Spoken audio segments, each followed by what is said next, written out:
সুন্দর হয়েছে গো মা। ভালো হয়েছে তো? হ্যাঁ। নমস্কার বন্ধুরা, আবার চলে এসেছি লিপিকা কিচেন থেকে আপনাদের জন্য নতুন ব্লগ নিয়ে। ছেলে বলে গেছে মা কিছু নতুন কিছু রান্না করে রাখবে।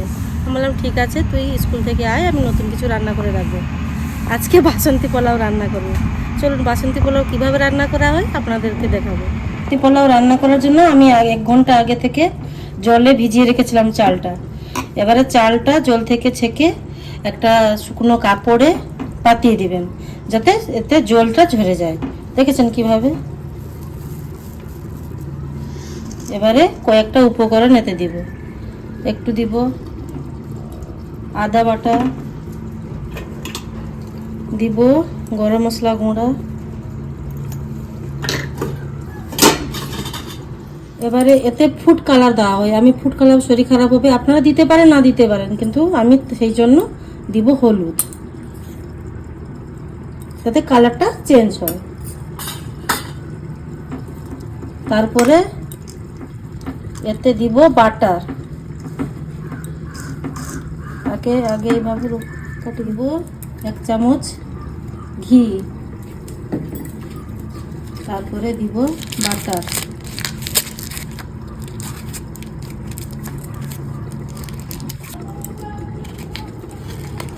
দিয়ে দিয়েছি বাটার। তারপরে একটা যে জয়িত্রী বলে, এটা একটু গ্রেট করে দিয়ে দিব।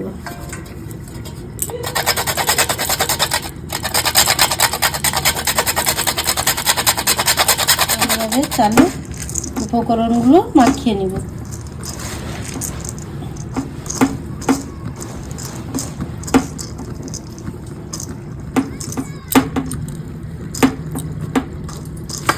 দু চামচ ঘি দিয়েছি, ঘিতে দিয়ে দিব কাজু,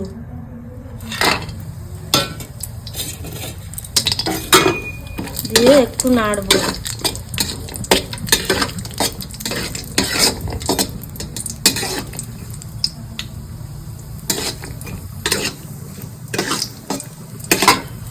তারপরে এই মাখানো চালটা দিয়ে 2 মিনিট একটু ভেজে নিব।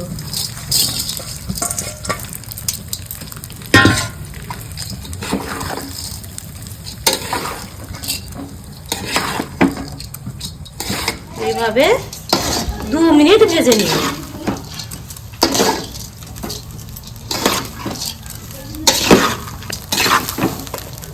ভাজার পরে যে বাটিতে তুমি মানে 4 বাটি চাল, এই বাটিতে 4 বাটি চাল নিয়েছিলাম, তার 4 বাটি জল দিব। আর গরম জল করে রেখেছিলাম, গরম জলটাই দিব।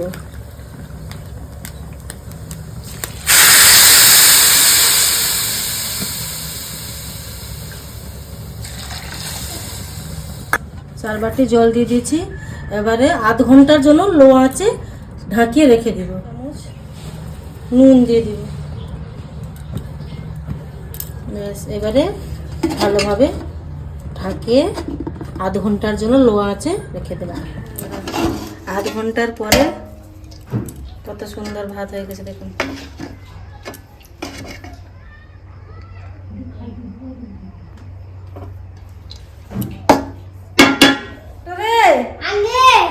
চলে আয়, বলেছিলিস না স্কুল যাওয়ার সময় কিছু একটা রান্না করবে? হ্যাঁ। এবারে খেয়ে দেখ কিরকম হয়েছে।